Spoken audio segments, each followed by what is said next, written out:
I am here with Klaus Schustereder, our recent graduate of the Business Accelerator. Klaus, for people that don't know, tell us about yourself. Where are you from? What have you been doing the last 10 years? Well, as you said, Brian, my name is Klaus Schustereder, and I've got a medical background. So I attended medical school at Vienna University, and then was working first in cardiac surgery. I left cardiac surgery to work in general surgery, and then switched to internal medicine. And after a couple of years of experience in different hospitals, I went to Africa, which was an amazing experience, where I was working in the northwest Central African Republic, closer to Cameroonian Chadian border, in the bush, and that really had life-changing impacts, and got very sick there after working there for a couple of years, which was quite stressful. I came down many times with malaria, and that made me thinking a lot about disease and experiencing myself having been sick so many times was actually quite an helpful experience for me to understand what my patients are experiencing. So I know what it means to be the patient. Yeah. Yeah. And then we went back to Switzerland. What's it like to have malaria? Yeah, malaria has got lots of different phases. I mean, it can come very quickly, it can come slowly. Sometimes it just starts with being irritated, and then for a few days and having a headache, and then the fever may kick in, and then, well, throwing up, diarrhea, muscle pain, back pain, joint pain. But it also may come within a few minutes. And what really blew my mind about malaria was that I have seen many patients, and me included, actually triggering malaria by emotional stress. So at medical school I didn't learn anything about the mind-body connection. And the whole concept of mind-body, actually, I personally abandoned. I think it's not the separation between mind and body is a human-made thing. It's part of the Newtonian Cartesian view of life we have, which basically is telling us that we are a complex molecular machine. We can fix it with a molecule, a drug. Not really thinking about the inherited properties we have to heal ourselves. And malaria finally became a huge inspiration to me. Mm. So you got home after you've experienced that disease. Yeah. And what was this more recent part of your journey? Yeah, well, that was 2007, and I had my last malaria attack in the mountains in Switzerland. And then I was working really hard to get out of it. I did a lot of research, how to treat maybe malaria in different ways, because I saw that conventional treatments we have currently, and the concept basically developed by the big structures like WHO are difficult to apply in traditional societies. Like Central African Republic is a big country like France. But when I was living there, we have had about 30 doctors working in the country. There was a nice group of doctors in Bangui, in the capital, but most of them don't want to leave. So we have been just about 30 doctors. And I was working within the government system, in a government hospital, which is not like in a church hospital. So I know what reality is, and I saw that actually, simple approaches need to become more simple in order to integrate them and to make really an impact on public health. So basically, current treatments are very limited because to some point they are too complex. We need to make things simple. And so I got interested in researching how to, was thinking and dreaming basically. It started with a dream, how to develop a new malaria treatment. And then you start searching, looking, and you find. That's what happened. But there was something else that actually is very important to say, because for me, getting out of my malaria crisis, I mean, I came back to Europe, I had 65 kilos, I have 83 kilos, so I was really not in good shape. And of course, I didn't like that. It was in a kind of victim role, why did that happen to me, and so on. But finally it really became an inspiration, and it started with doing lots of sports, and when I really tried to understand what is exercise doing on a systemic level for human beings, not just on a physical level, an emotional level, a mental level, even on a spiritual level, I came across a lot of very interesting information. Oxidation, that we oxidize, we produce lots of molecules with oxidative properties when we exercise, because we take a lot of oxygen on. Okay. And so you started getting interested in all these different facets. Right. And I developed basically a systemic view of what's happening with us when we exercise, and what brought you to go ahead and take the step and join us on the Business Accelerator? Why take that step? Yeah.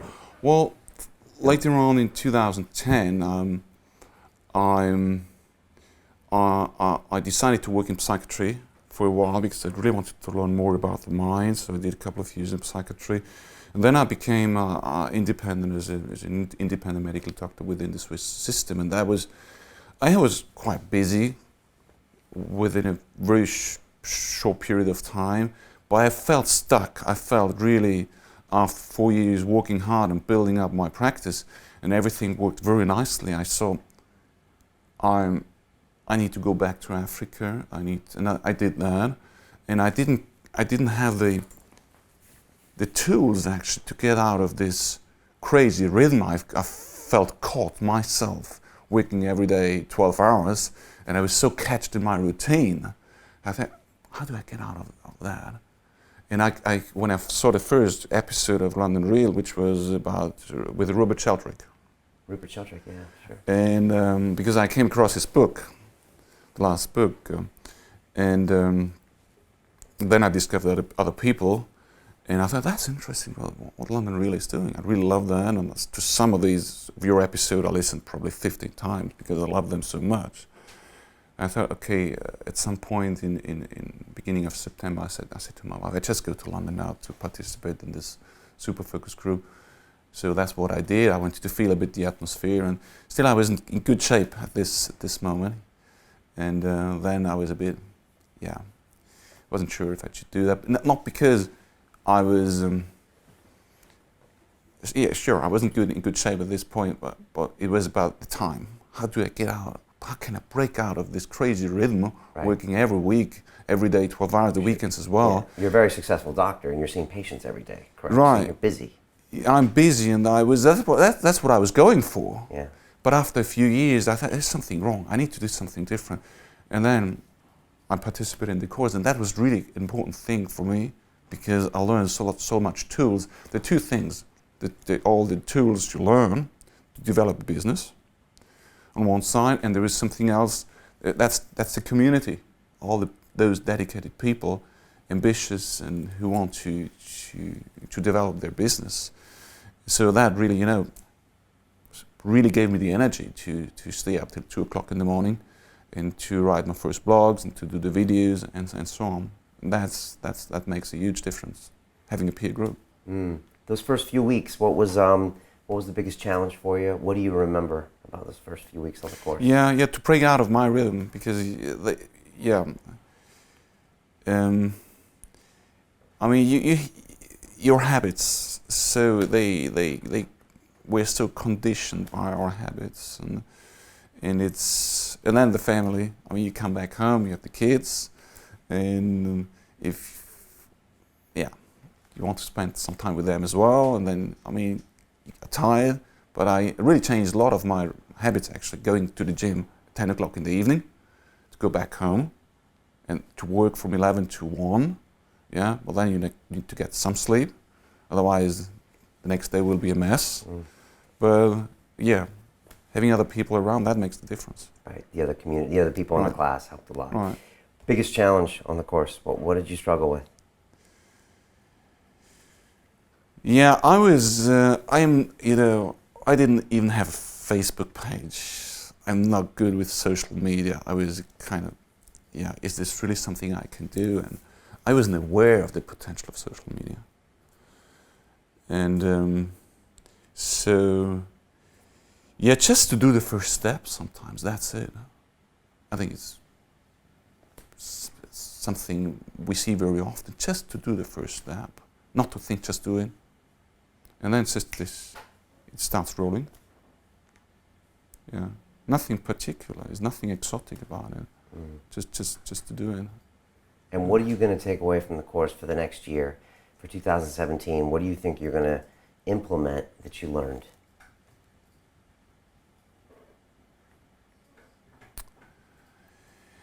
I'd say that the course gave me a lot of confidence that basically what I feel I should do, I can do. And what the course did, and that's really, I'm very grateful for that, because what I learned from the course, it made me aware of, I was so focused on the research I did about malaria, and I was so focused about methodology and the results I produced and so on. I always had the feeling it's not good enough, because I'm not really integrated on an academic level. I've got great contact with the Institut Pasteur in Bangui, but the course really helped me to become aware of all what I could learn from malaria, how it impacted me, and so many different levels. And I really have the feeling I need to write about it.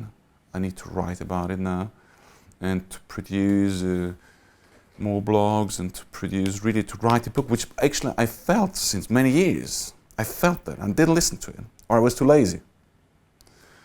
Now there's no excuse anymore. I'm so aware of it. It's a question of awareness. We need to feel something inside us.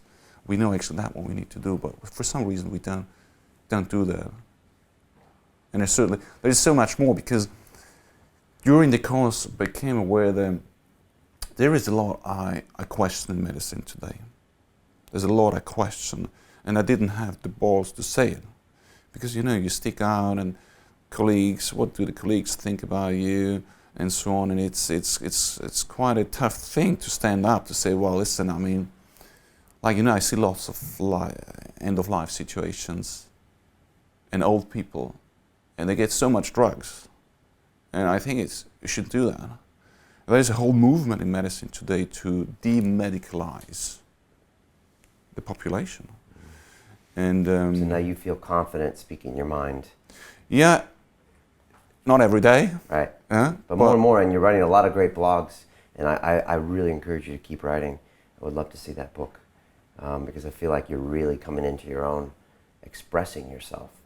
Yeah, and like you said, not because when you first came on the course, it was very much about the science, but now I feel like it's more about your philosophical ideas about the impact of that science. Yeah. And I think once you get those people behind you, that's when you see things happen.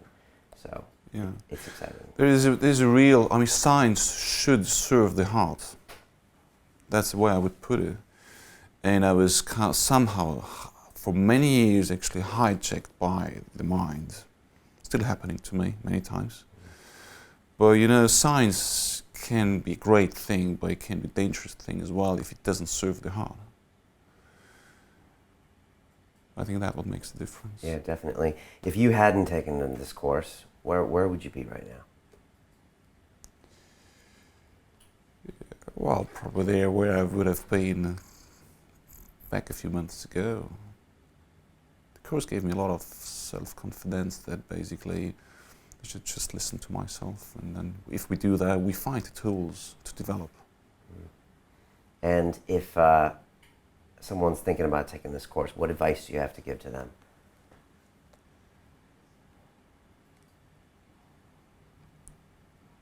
It definitely is worth the money. That's, I think, there's no question about that. I think that if you see the benefits you get and the price you pay, that's just fantastic. I don't mind a single pound having paid. So I think you can just win. You need to invest. The more you give, the more you will receive. And no, it's a great course. It's a great course. And lastly, talk about the classmates you met. There's people from all around the world. What were some of the connections you made? Yeah, actually, I was astonished that there was so much people interested in health. That was one thing. So, and I'm a great believer in actually that we will make progress in understanding our healing capacities if we become less reductionist in medicine. Incredible reductionist, which definitely has helped tremendously in medicine. But we need to become much more interdisciplinary. We need to listen to people who are not in medicine, because the great innovations are coming from there. Like the Dutch guy, the Iceman, Yeah. is a great inspiration to me. Yeah. Yeah. Is a great inspiration. Yeah. And he's talking from first-hand experience. So in the course we have lots of people interested in nutrition and exercise, and we need to develop them. That actually really supports my understanding of a systemic or concept of a systemic view of life, health and disease. And we need to listen to people who are not in science. Peter Sage, for instance, is a great inspiration for me when it's about when we talk about health. Yeah, definitely. Klaus, I'm looking forward to your next year and the big things you're going to do.